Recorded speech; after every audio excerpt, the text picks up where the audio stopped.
Welcome back to the magical land that is 9 is 10, which isn't really a land, it's a sound file that you listen to, or maybe sometimes you can watch it. You can watch a picture with the sound. That's still not a land, but it's more impressive than sound. Oh my days, it's week 10. Ladies and gentlemen, welcome back. This week, we've got some boogieing to do. I say we, I mean the Doctor. It's the Doctor Dances, and I'm joined once again by the man, the myth, the legend that is Cavan Scott. Cavan, hello. Hello.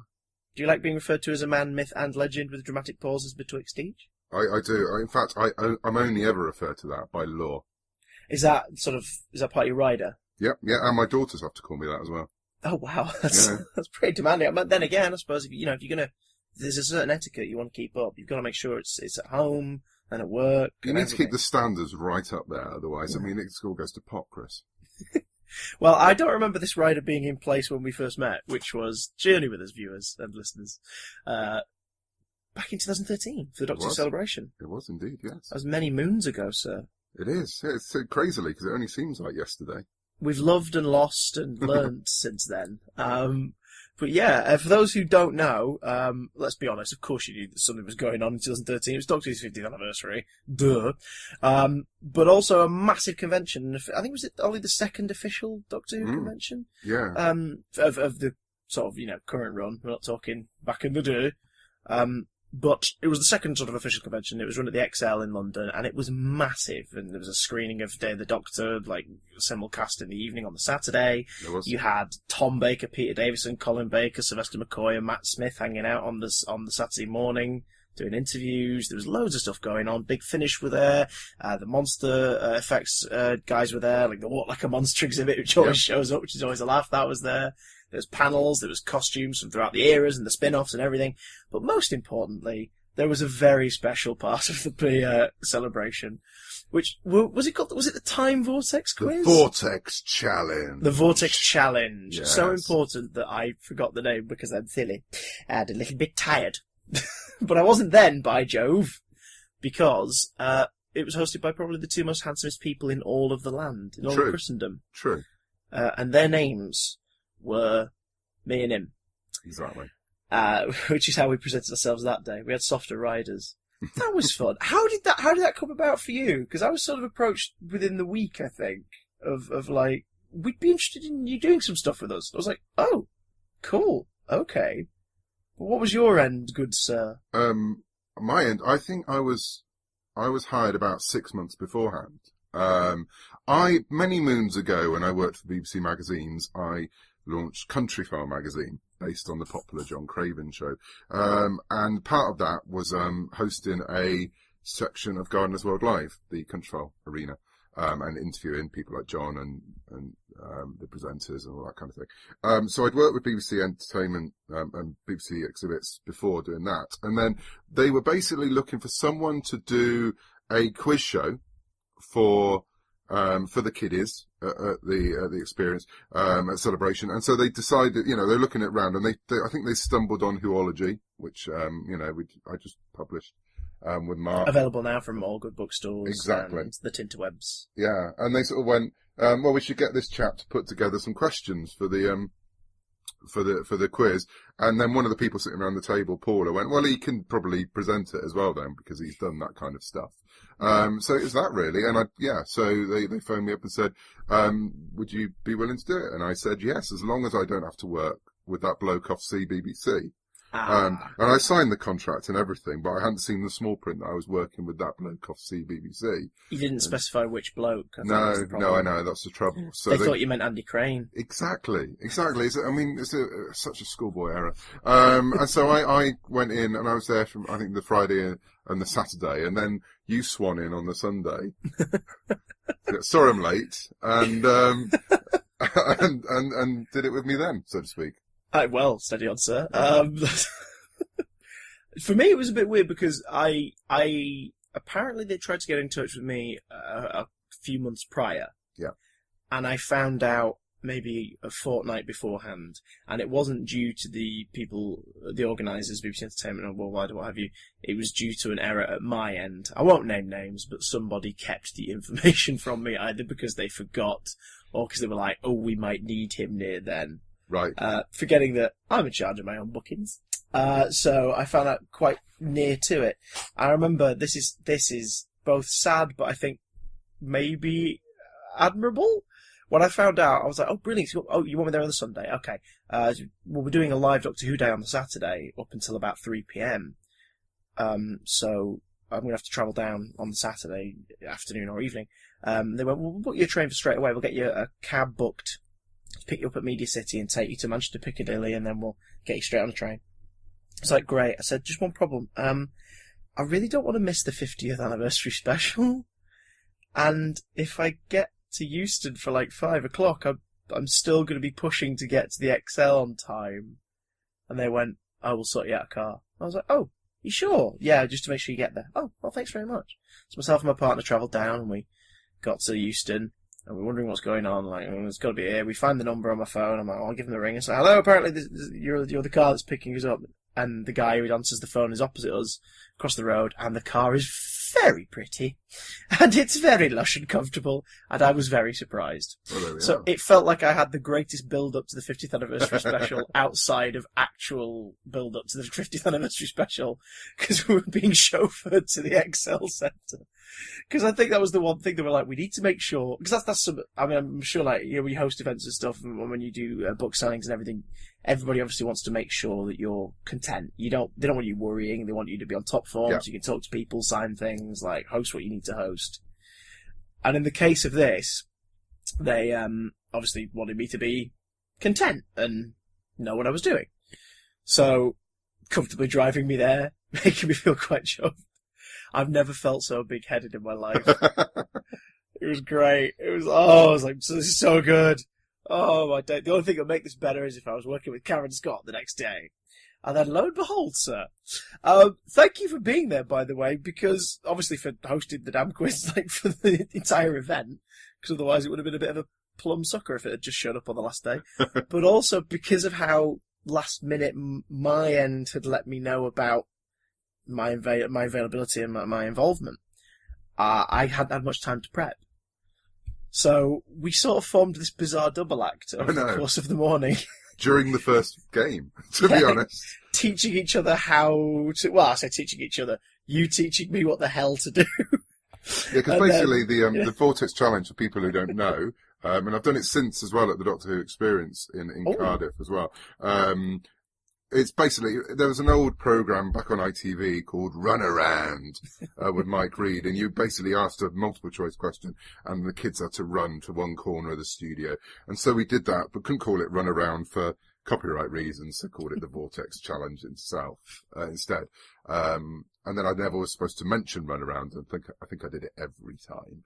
And yeah, so but it was, what I loved about it was the fact that it was the sort of children's area, wasn't it, of the show, and there was just so many kids, and there's that thing of, you know, when I started writing Doctor Who for Big Finish, it was, you know, the audience was men of a certain age, largely, and then all of a sudden we have children involved in Doctor Who, and really involved. I mean, the costumes we saw and everything, the kids, it was amazing. And kids with loads of knowledge about Doctor Who as well. You know, stupid knowledge that they shouldn't know, you know, going way back to the beginning. Yeah, it was amazing. They really knew their stuff because you wrote all the questions for it. Yeah. So like I remember we'd sync them up on I think iPads just for prompting and everything. And it was as each round went on, we'd go scroll down a bit further for harder stuff. And there's a few questions where even I sort of like whilst you were hosting one question, I'm looking over going right, I'm going to go for this question next. And I'm reading it going, really, was that? Oh yeah, and I thought, how the hell are they going to figure this out? Well, let's wait and see. And most of the time, because we had a few adults taking part, if I remember rightly, most of the time the kids nailed it. Yeah, completely. Like they knew what they were talking about. It was nuts. So what we're essentially saying is this show is raising a race of super intelligent mega children who may or may not one day take over the world. And I loved it because we started off every one doing that run through of like talking about all the doctors and sort of naming them all, and the kids would cheer. And, you know, Hartnell and Troughton would get a few sort of, and a few sort of like dads in the back going, yeah! But then as soon as it hit Pertwee, the kids started cheering, and it just built and built and built and built as well. And of course, when you were there, we slipped the War Doctor in to the list, and that got the biggest cheer of all, because he was obviously so fresh in their minds. But no, it was an amazing event, and it was an amazing thing to be part of. It was a lot of fun. And again, like you say, it really shows off how much the show has been embraced by a younger generation, which of course it has. I mean, that's who it was for in the first place. And that's why it stays with you as an adult. It's a very big part of... You get to flex your imagination and sit back and let a story happen for you. And just... And it's a beautiful thing. Well, there was, and it was quite, be a fan there. The day before, on the actual anniversary, they stopped the convention at the time the first show was going to be played and played the theme tune, for the anniversary. And everyone sang Happy Birthday, Dear Doctor. And it was just sort of these weird little moments that you sort of get quite, well, you do get emotional about it, because it was all these people that were together celebrating this thing they all love. And to even think, when this episode that we're going to watch today aired, to think that, a few years later there'll be this massive family event taking over one of the biggest venues in London for 3 days. That it was pie in the sky, You're going, Doctor Who might be a bit popular, but you wouldn't have believed it was something like that would happen. And I wouldn't believe I'd be working with you, Christopher. Oh, Cavan, well, you know what? You should read The Small Prince, sir. I know. Always. But I'm glad you didn't, because it was a lull. It was a lull, my dear, which is what all the kids are saying. Are possibly. They? I don't know. I'm not down with the kids. I'm up in the sky with the blimps and barrage balloons, for we are about to return to World War II. Nice link. Thank you. I should try those more often. Like smooth transitions. We are back in the world of The Empty Child, although this week it's gone under a different name. It's The Doctor Dances. It's part 2, the conclusion of the second two-part of Series 1, and probably the scariest two-part of Series 1 as well. Exactly. As per usual, if you're on iTunes or on Netflix or what have you, make sure you pass to the BBC logos. You're at a blank screen. You're about to watch a previously on Doctor Who, not voiced by Anthony Stewart Head, as I'm so used to nowadays. I'll be honest. The moment something like this happens at the beginning of a show, I expect previously on Buffy the Vampire Slayer, and I'm like, yeah, too right. They should have got him to do that, because wasn't he doing Confidential this week? Or was it Simon Pegg doing Confidential? Simon Pegg did Confidential for year 1. Right. The Confidential narrator was like the Defence Against the Dark Arts teacher. It changed every year, and each one of them disappeared in mysterious circumstances the year before. Simon Pegg this year, Anthony Head for year 2. Right. I think Noel Clarke took it up for year 3. Right. Or perhaps year 4. But yeah, it was this ongoing thing. Did David Morrissey do one? I don't know. I don't have a clue. I'm just bitter it's not me. So, without further ado, then again, I was like 12, so it would have sounded really stupid. This week on Doctor Who Confidential, we got some stuff. There is a man. Is that what you were like when you were 12? I think, to be honest, that's what I was like when I was 20. Hello, this is a man. And this is an episode, so get ready, everybody. Time code 000, and we are hitting play in a 3, 2, 1, go! Righty-ho, we are cascading down towards Tworth in our great big doodah.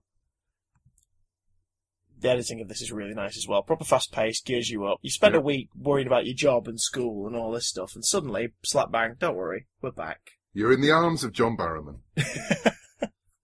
Which is where many people find themselves most weekends, I imagine. That's not to insinuate anything about John Barrowman, more to insinuate... Get the lawyers on the phone, quick! John Barrowman's doing New Torchwood, isn't he, for Big Finish? It was announced quite recently. He is indeed. So, please, if you do happen to bump into him, Cavan, don't tell him I said that. No. Or do. I mean, it might... I might get to jump into his arms for no reason. I'd pay good money to see that. I'd pay no money to see that. But I'd at least make 10 notes on a Tumblr post with it, so, internet fame. No, it's very exciting, the news Torchwood. I've got some idea what's going on behind the scenes, and there's lots of exciting stuff. If you're a Torchwood fan. Even if you're not, to be honest. You are out there. I loves me some Torchwood. Torchwood came at the right time for me. Buffy and Angel had obviously finished within the year before Doctor Who, so the idea of there being the parent show and the slightly older show is just, it really hit home for me. I bloody loved it. And I love this. No other show can pull this off. I've done that speech to my children. With the accent and everything. With your hair, with your face going all wibbly. Yeah, that's what happens to them. Do they all have fisheye lenses for eyes? Only on Thursdays. Thursday's fisheye day. Oh dear. Look at that. Oh, that's eerie.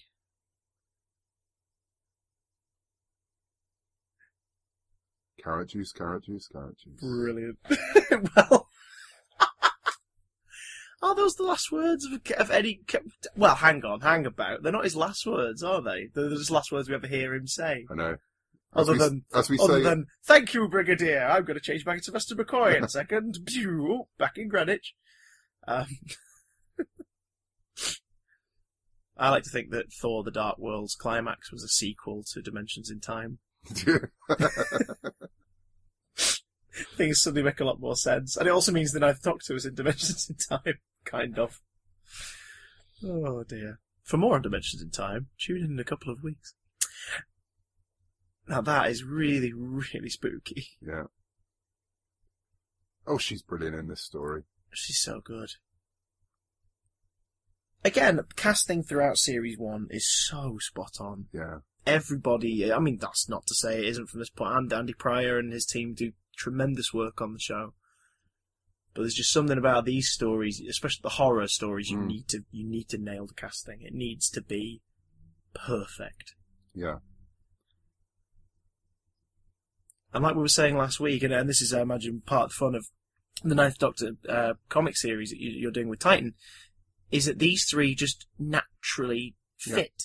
Even now, when they're not a team. They are far from a team right now. But there is just this thing between the three of them. Yeah, they just fit together so well.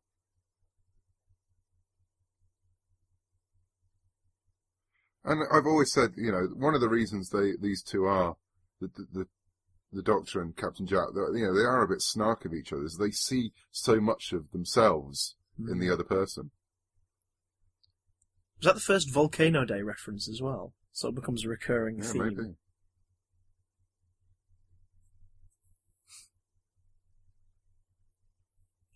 I'm trying to be noble. I'm completely noble here. Don't worry, everything's fine. I may have ended the human race, but I'm noble. Second reference. Oof. And even Rose now, she's flipped over. Well, she's back in the room with the Doctor, isn't she? So, you know, she's like... but if she leaves the room again, she'll be trying to flirt with someone else. It's Rose and Mr. Spock all over again.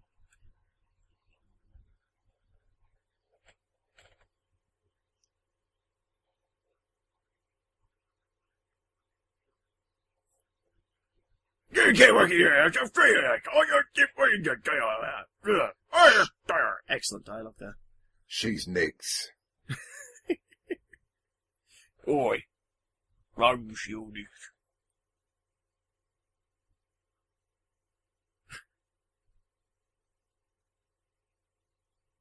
The smoked out windows, everything about this. It's a very haunted house. Yeah, it is. And again, being the same hospital we've now seen 3 times. Mm-hmm. It just, oh god, I love the Square Scott. It just adds to it, the fact that the same location could provide so many different atmospheres to it. Because obviously more sci-fi, a little bit more Independence Day kind of vibe in Aliens in London. Yeah. With Space Pig. And there's a Torchwood link as well. Yeah. With Tosh hidden away. Square Scott. Which I had to bring back for the comic. If for a few pages. I'm glad you did. You do something very cool with it in issue 1, which I shan't spoil because you should all go out and purchase it. By Jove. Ninth Doctor, Titan Comics. Now, I've recently been revisiting the world of Arkham Asylum on the PlayStation 3. The excellent Batman game by the Rocksteady team. In fact, as of this going out, we're about 3 weeks away from the final installment coming out, Arkham Knight. But what they do in that game is they don't just sort of cut and paste environments. They make every single corner, every nook and cranny of intensive treatment and the medical facilities, the botanical gardens, every area of the island, they make it look lived in. Yeah. Like somebody has had that space. And the moment I found, I think, it's not the Riddler, I think it was Calendar Man's cell. Right. Just amongst the cells. It's not referenced, you just sort of notice one that's full of all these dates and notes and everything. It's like, oh, calendar, man! Like, it took me back to this. Like, knowing I was going to be watching this episode again in a couple of days' time, I was like, oh, God. Because this entire room, like, I'd love to walk into this set and examine all the kids' drawings, listen to all these tapes. It looks like this has been going on for so long. Eerie as sin. And it's sad. Murray Gold's music here, the whole thing makes you realise there is so much more to this than Scary Child.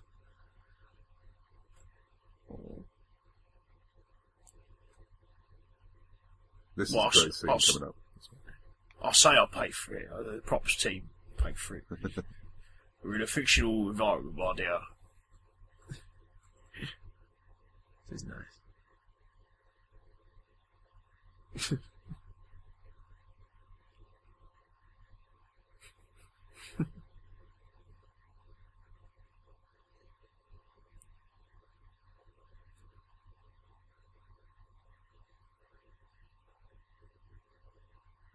He looks so dumbstruck. He's like, oh God, I've been found.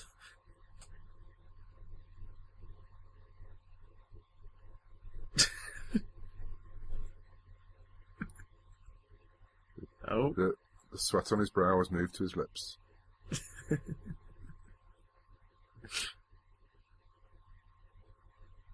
And lips. I also mean lips. Yeah. But it's a brilliant little bit of summon as well. Yeah, and she's just so strong. Oh gosh. See, my hairs on the back of my neck are already standing up because I know full well what's about to happen.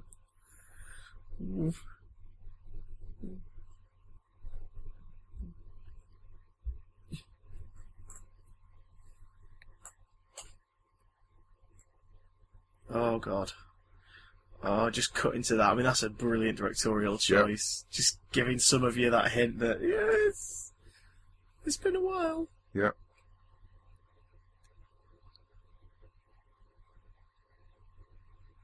Ooh. And who's the only person in the room who's noticed? Oh, bless her.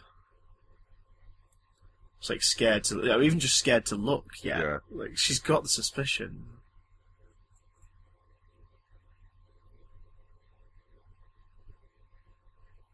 This is its room. Oh. Oh god. Proper chills. Out the window! Or something. If only one of us had a gun that created a square hole in things, we could escape. Oh, brilliant. And thus is born a meme that still won't die to this day. The amount of 9th and 10th Doctor cosplayers I see wielding bananas. And it's all down to this scene. Bananas are good. The callback in Girl in the Fireplace. Yeah.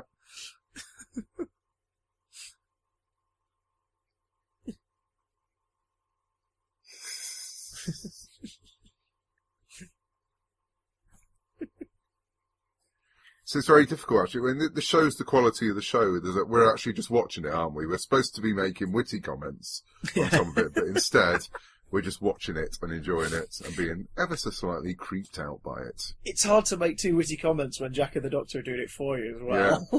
Like, just the flow between these three, the chemistry is so apparent. And again, it seems like this, like we've said, they're still not together. They're not a team. No. They're forced to work together in this moment. And also, nice to sort of deconstruct the sonic screwdriver's place a little bit. It's the look on Jack's face as well. Oh, there you go. What if she'd accidentally just squared her shoes off?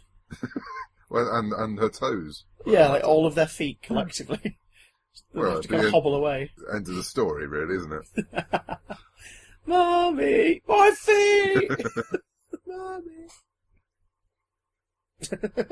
Oh. I mean, it's just proper horror stuff, isn't it? You know, the escalating threat, and then some. It's Indy with the snake pit. You've dropped down below, and there's so much more waiting for you. And I love that as well, that guns have batteries. It's the thing that's ignored in most science fiction shows. They would run out eventually. You've got to charge them back up again. Mr. Chekhov, fire phaser. I can't. I left it on overnight. I can't do it, Captain. It's I kept hitting snooze this morning. Have you got one of those little cables? You got one of those little cables? No, I haven't. Spock, you've got one. No, Captain. That's the thing that always annoyed me about watching Next Gen. I always wanted to go into like Worf's quarters and just see a lot of iPhone-style leads coming out of the wall. Yeah. He'd be plugging his phaser into. Or in Worf's case, maybe his forehead, just to top it up a bit. The eye ridge. Very. I see what you did there. Very good. There you go. It's one of my only good ones. I remember that from the celebration. I made that joke at least 8 times. No kid understood. They're like, who's Worf? Oh, God. Quickly. Something else we need to bring back. This is great. Again, this feels like something out of a Sunday night BBC One kind of drama. It's, we've cut back into... Oh, bless her. I want to see the story of these kids prior to this episode. Or prior to this story. Her irregulars. But then, of course, you get the... Yeah. But then, of course, you get the heartbreaking story of Nancy having to get rid of her... Spoilers! Son. Yeah. And you're like, oh, this is horrible. What a horrible ending. Who created this? Who let this happen? Oh, I'm quite a hard-hearted person when it comes to watching stuff, Christopher. I know you find that hard to believe. But I don't cry very easily when watching TV or films. Yeah, it's not something that happens. But this does get me every time, this episode. So you will... Luckily, you can't see me, listeners. I will be wiping a tear from my eye later on. It happens every time without fail. You should dab it away like a classy gentleman of yesteryear. I do. I've got a nice hanky ready to go. A silken chief. Yes. To dab away the tears. Something in my eye. The wind has just caught me a little bit, changing direction. Are you weeping? No? It's a funny crying sound. I know, I was going to say. Slightly scary. She's doing the thing she knows is right. She's Yeah. basically saying, look, I can't be with you, I'm sorry. Yeah. But she's never given him a reason to doubt it. Oh, God, here we go. Oh, oh, no. Oh, this is creepy. And I love the way it's never really explained how the empty child does it. Yeah, You know? well, yeah, like the phone and everything, Yeah. and it's just... It's just that he can do it. Yeah, if we were to go for an explanation, well, I suppose it's something to do with the Tula nano genes, or like, oh, it's reaching out and trying to, sonnet, spooky child. Yeah, Spooky exactly. child! Well, that's the thing of a good ghost story, isn't it? A good ghost story doesn't explain what's just happened. It leaves you to make up your own mind. Your own conclusion. And that's what this one does. Because it is a ghost story at the end of the day, isn't it? A bloody spooky one as well. And maybe we get into the Doctor being jealous slightly. Oh, he's got one of those racks that you put your dinner tray on in a canteen. Albeit space age and glowy. So you can put your empty yogurt carton away in style.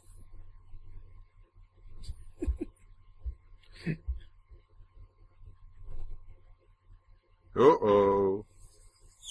Oh, that is genuinely horrifying. I discovered it recently, nothing to do with this episode at all, but the original radios could broadcast as well as receive. So if you were talking in your lounge, it could be broadcasting to your neighbours what you were saying. Just because That of is the way pretty weird. Yeah, so people next door would be listening to whatever they were listening to, and they'd hear what you were saying next door. I wonder how many people try to get away with this level of sort of spooking others out there when they crack that code. Mommy! Although, few for decades someone, early. I was going to say, for someone to have written that joke as a reference to this 40, 50, 60 years ago, that would be a little bit worrying. Well, but then you say that, the trope about, the child crying in the dark, it's not really there. Yeah. Works. Nancy, wire cutter. Coming soon from Big Finish Productions. So there's an alternate action figure we should have got. Rose in wheelchair. With legs crossed. Yeah. Just stuck in that pose from the start. It would have been fine. Obviously, year one, they didn't want to charge too much into the merchandising bonanza that would come in the following 2 or 3 years for the show. But it does make you wonder, what toys we would have got from year one. Well, you would have had all the kids, wouldn't you? Done it. Yeah, in a box set. You would have had a bloke with sweat on his brow. An alternate version with sweat on his lip available at San Diego Comic-Con. Like 500 of him made for San Diego. Roast dinner tabletop accessory set.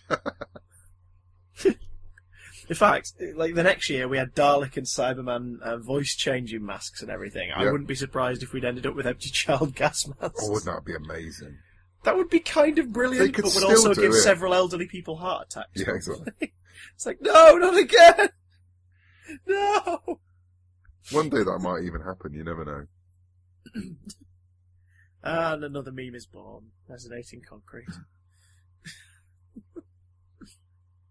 This is probably, and again, to dive into the dark, yet wonderful, yet still kind of weird world of Tumblr. Yeah. And all the, various gift sites and everything.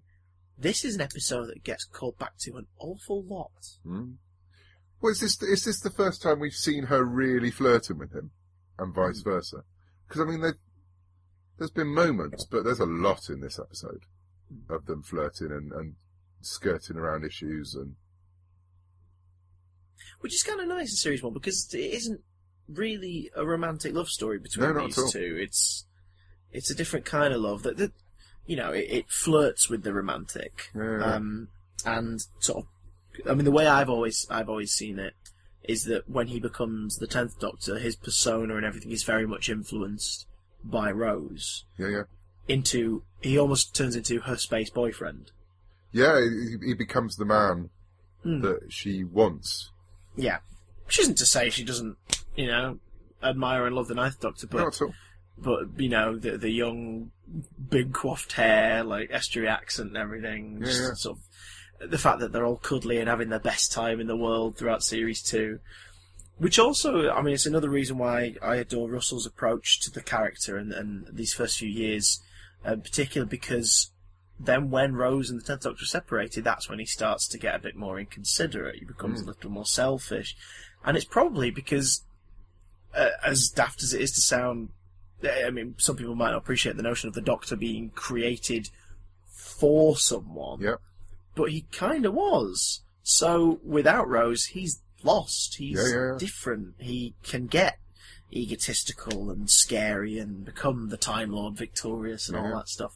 Because, Because his ballast has gone. It's the thing that's keeping him to what he was meant to be. And let's face it, when Martha comes around, he's just horrible to her repeatedly.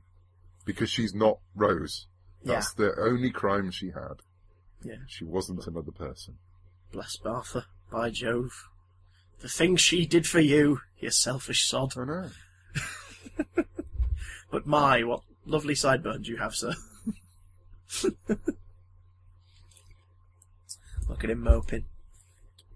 So, okay, just throwing this out there, it's probably a load of rubbish, but she meets Jack, who's a dashing man who runs around in a long coat and wears a jacket and a trousers, and then the Doctor turns into a dashing young man who wears a long coat and dashes around in trousers and a jacket. Cracking hair, catchphrases, permanent grin. Yeah. Did he just not so much remake himself for Rose, but just remake himself into Jack? Discuss! Oh, now you've said it, yes. Yes. I completely see it. That makes sense. And then when he comes back he meets Jack again, he doesn't like meeting the person he's recreated himself to be. Or summer.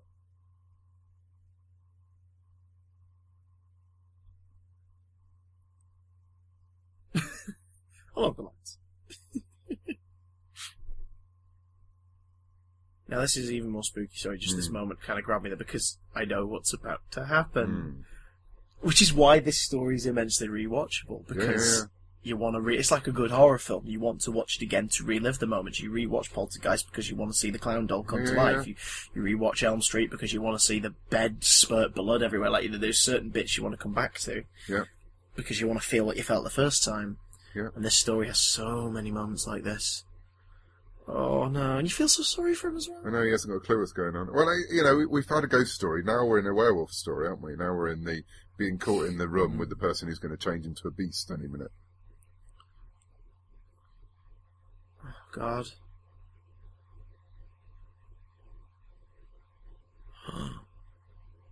I wonder how many people she's sort of witnessed transform. I know. Because obviously we've got what the Doctor's got so far, and that's just the knowledge that she's leading this group of kids, and this one kid keeps bothering them, and that's it. But how long has she been running? Oh, God.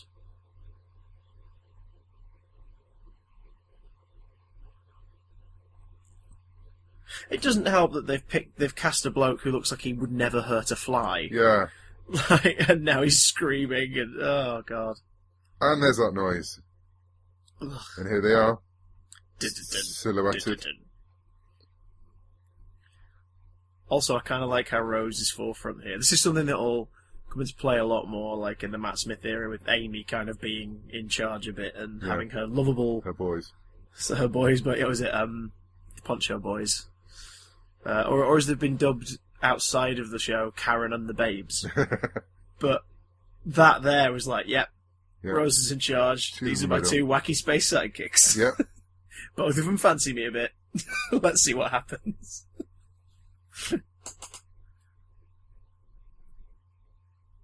Oh.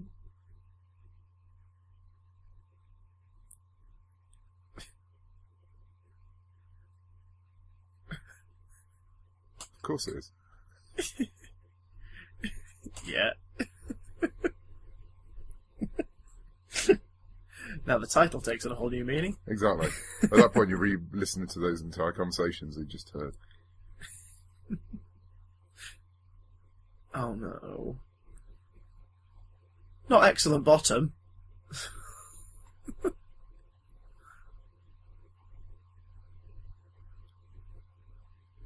Oh, it's horrifying. This is so creepy.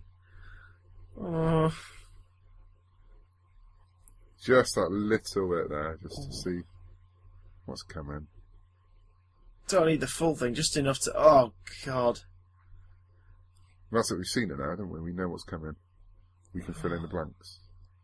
Series 1 CGI, we spoke about this a lot in the Slidine 2 parts, but Series 1 CGI has held up very well, but there are a few moments where it shows its age. As any product does 10 years on, it's always going to look a little bit out of place, or...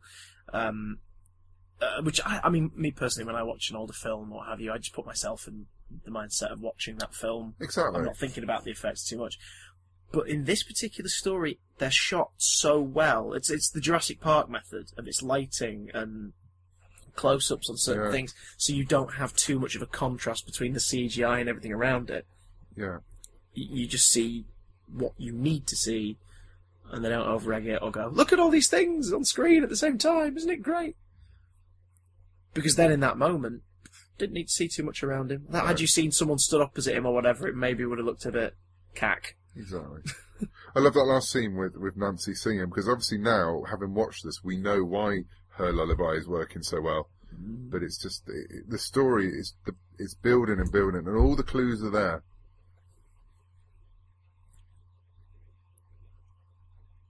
So it's just there to save his own skin still. Yep. Oh, gold.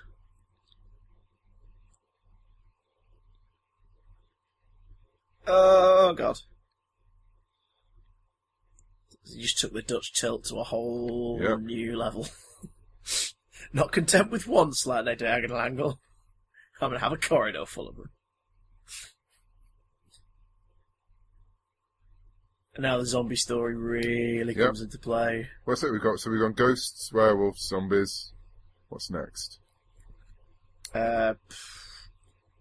Concrete. resonating, fruit, all the hits, all the genres. I must have missed that Universal horror. Do you remember it was Dracula, and then the Wolfman, Creature from the Black Lagoon, Oh, and there you Resonating the Concrete. I'm reconnecting. Barbed wire. The point, I think this is the point that the sonic screwdriver takes a quantum leap in what it can do in this story. Yeah. Although, like, 15 minutes prior, they were taking the mick out of how basic it is as well.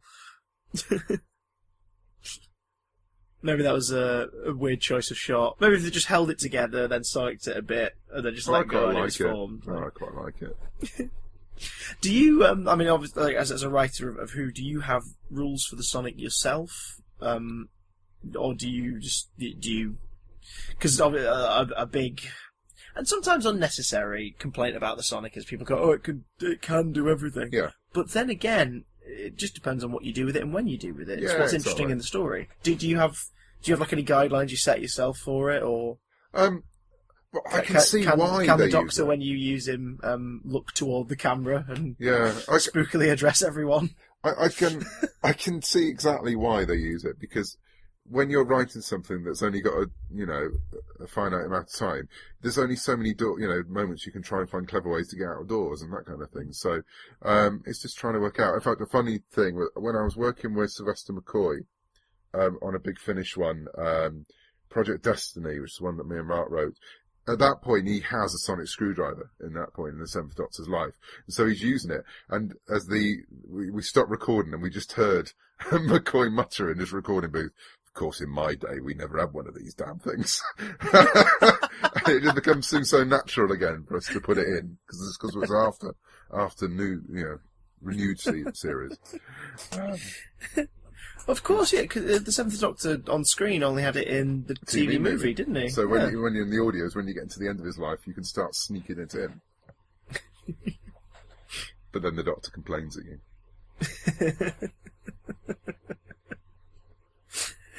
Love that. The idea of the Doctor going, I don't piggy need this. Yeah, exactly. I don't need this thing. I've got Ace and she'll have a rocket blaster. Yeah. Ace! I don't need to open the door. Ace, get some... There's explosives I told you not to bring with you. Could you get some out of your bag, please? Nobody's perfect, Professor.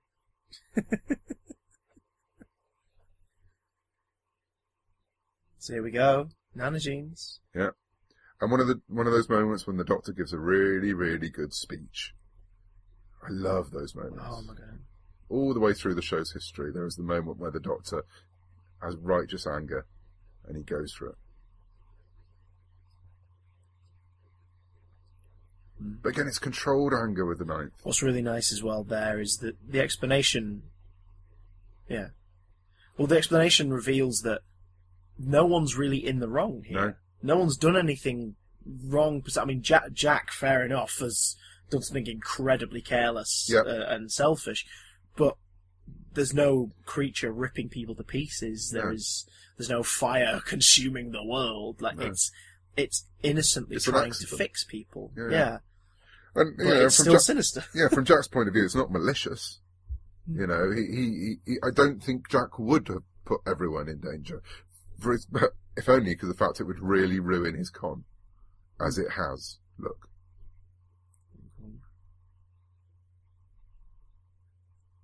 Ah, there we go. So we know that it's got the power to mess with tech as part of its Chula abilities, but even then, not specified. Just it can utilize technology. But it can phone things up, but it can also type. It can also phone phones that aren't phones, which is really bloody creepy. On the plus side, though, if you were a Chula warrior, you'd never have to worry about reception. It's true. So it's Chew. That's the terrible joke. And karaoke evenings would be fantastic. Although all the words might be changed to something kind of simplistic. It's just, are you my mummy? With the World War Willies again. How's he been this past week, World War Willie? He's not been himself.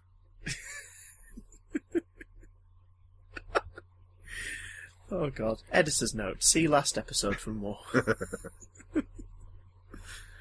Now the word mummy is frightening. And it's all clipped. Come on, Nancy, tell him.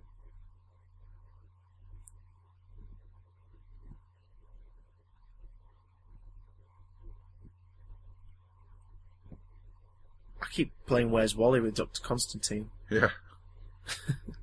Like, there he is. Volcano Day, measure number 3. Oh, he's off. What's nice there is, without explicitly explaining it, he and the Doctor have just agreed you're going to go and die now to make sure everyone else is safe. Again, But even then, Jack doesn't indulge in it, does he? No. He's not like, I'm going to be a hero. Oh, you've left it up to me. He's like, okay. So ultimately, good guy. I know he is. He's absolutely. This story completely sets the foundations for what the character would become.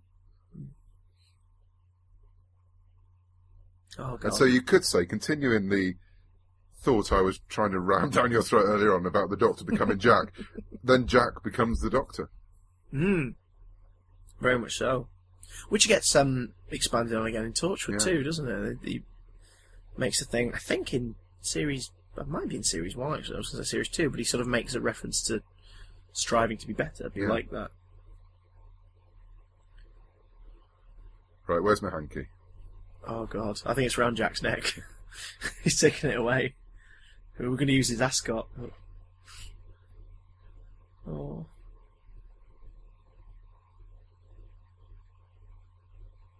Oh, I'm feeling all wibbly inside. Oh.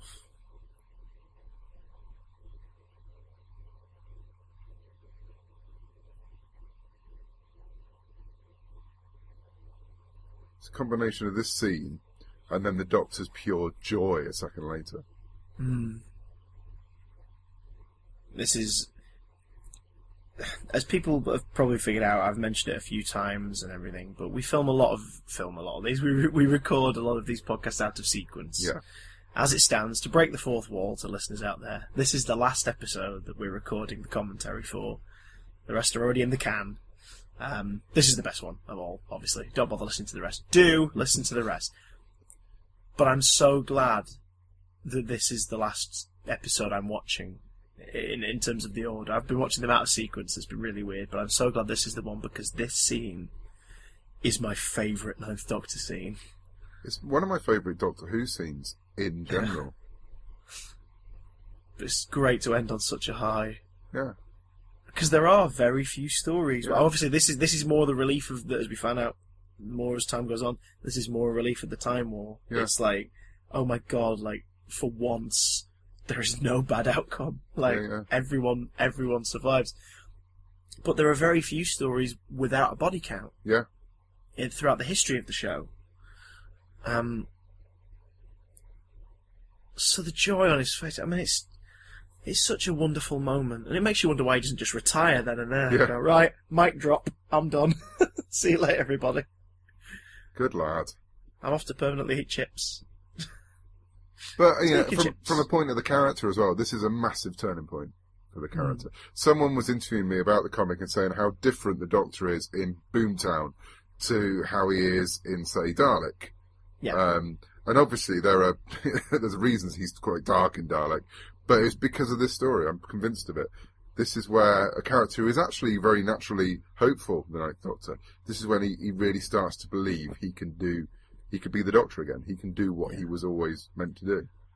Which is why it's so scary for him in Parting of the Ways, when he sort of realises, oh God, like, I've got to do it again. I've got to kill to save. That it sort of knocks him so far down, and that's when Rose literally becomes his guardian angel and proves to him, don't worry, it's going to be fine. I'll commit mass genocide for you. Oh, it's gorgeous. Oh, go on, Chris. Oh, he looks so bloody happy.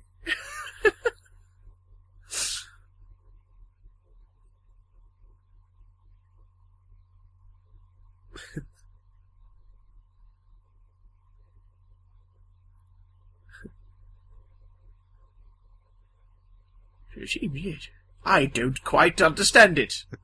Let's not go through that again.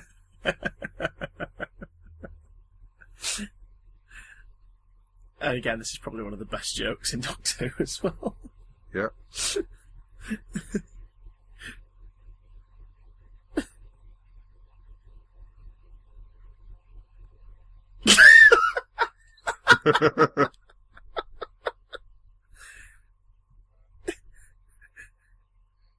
Tish, there it is.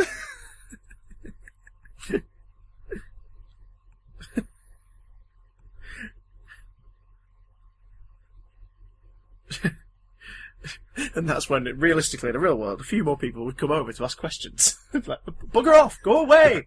I'm trying to blow something Come on, up, I'm leave! with history.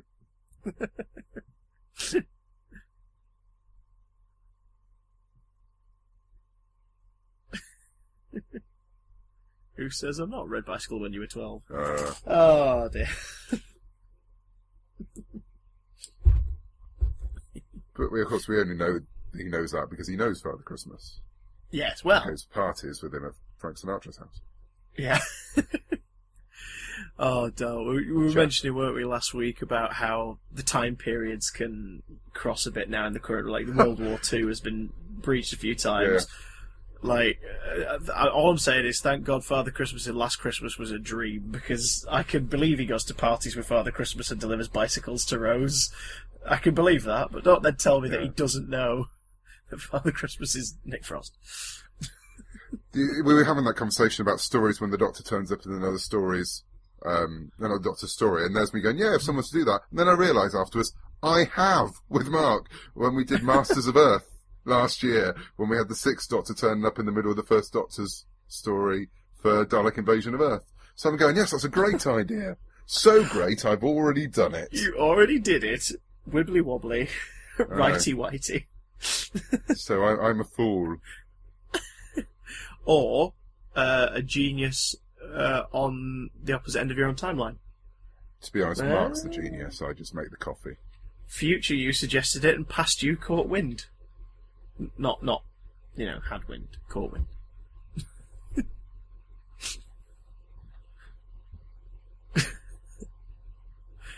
Hyper vodka once again.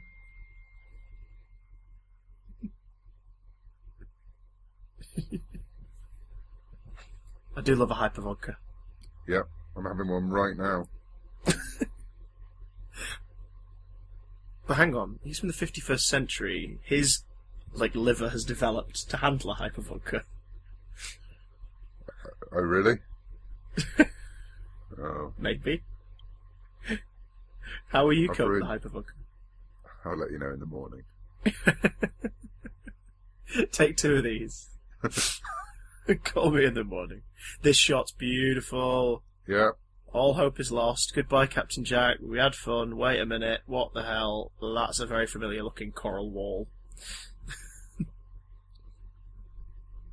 And they're prancing around. Have to specify prancing, because if it was dancing, it'd be a whole different thing. Yeah. Hat stand. I just love it when the TARDIS has a hat stand. But no, just because. I'm sure somewhere in his production notes that mentions the hat stand, back with all the designs in 2005, that sort of mentions probably the same one he's always had. Try and get the same one. It looks exactly the same, doesn't it? So. Ooh. Oh, look at his little smiley face. Why you say that, Doctor? You can sway a bit, Doctor. I can do dad dancing. You get a sense that they were probably trying to clear the music prior to shooting the scene. Yeah. Because or Eccleston is painfully without rhythm. I can't believe that. I don't believe it for a sec. He's a big fan of Motown and Northern Soul.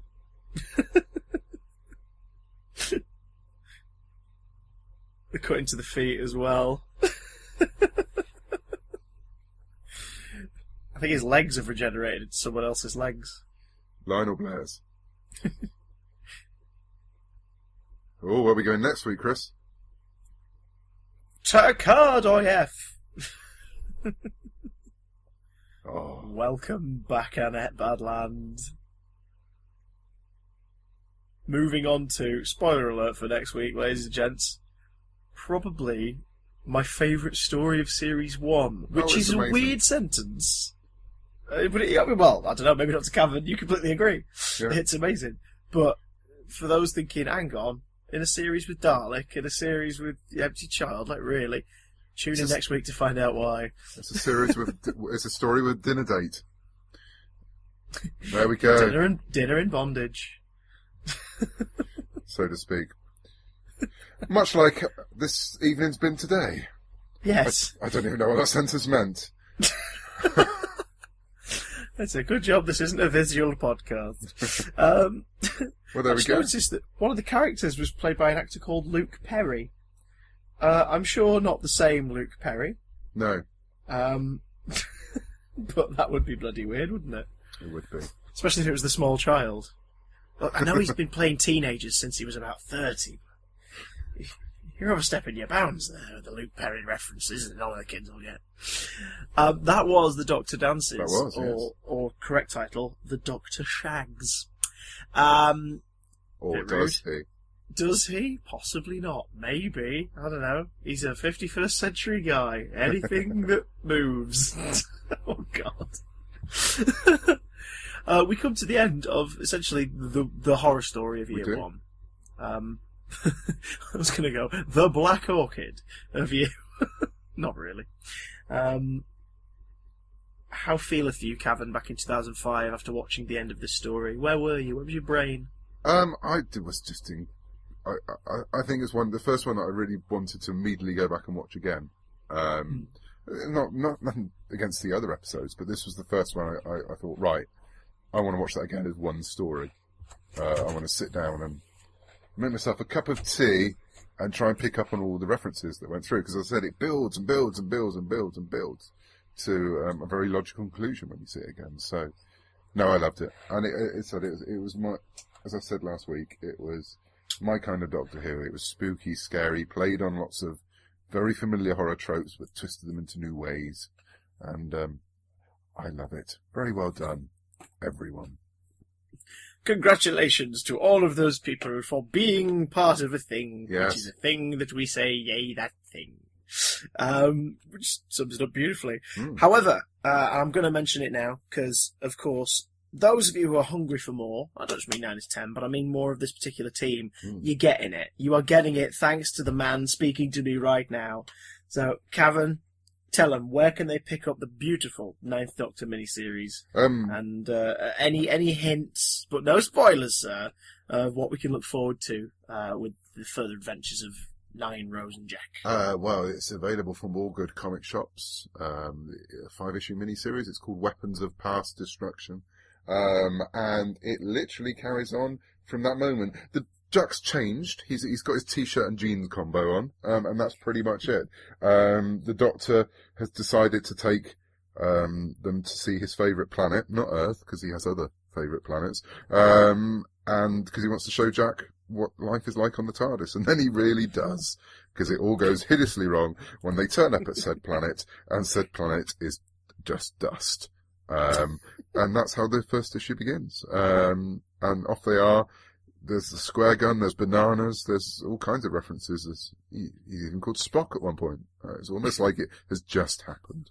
And so it starts a series of stories that will lead you eventually to Boomtown. Aha, always good. So it's like basically you've created season 1.5, sort of. Because it's really the only place you can slip stories into. You can do it a little bit before Dalek, but other than that, season 1 is a constant story.